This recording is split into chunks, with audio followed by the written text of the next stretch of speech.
Now, still in the region, leaders from the sub-region have been tasked to leverage on the benefits of telecommunications for the region's development and in tackling insecurity.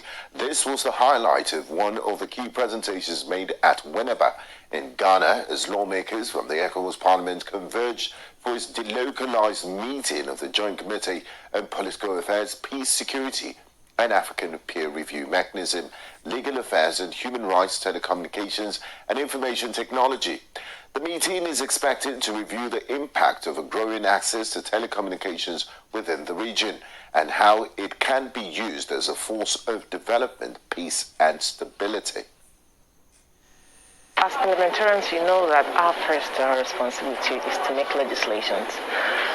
But in doing that, we also have the opportunity to interact with our people in our various communities.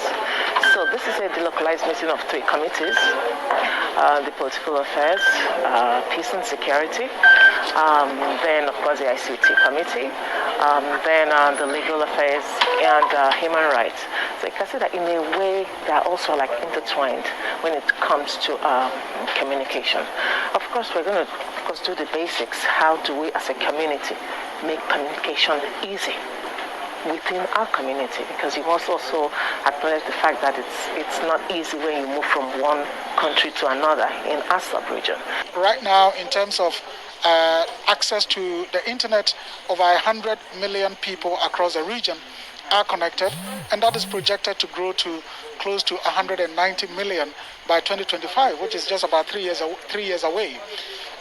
In terms of mobile connectivity, there are quite almost close to 200 million people who are connected, and if you look at individual SIM cards, there are about more than 300 million people connected. So in terms of mobile connections, for example, some countries have more than 100 per 100, which means that there are more mobile phones, more SIM cards than even the population in some of the countries. So we are behind in terms of comparison with the Western world, but we are making brisk, progress in terms of catching up and adopting and using technology. We happen to be in the information age. Okay, human beings have come through the agrarian age, the industrial revolution, and we are in a situation where right now we are in the information age.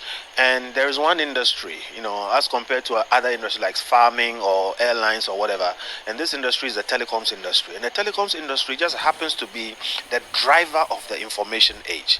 Now, all that is necessary because we need to appreciate that they are not just a business anymore. They are not just a utility anymore. They have become a development driver.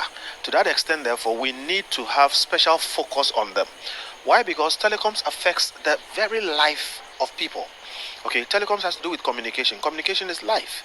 Okay, so to that extent, that technology needs to be taken seriously.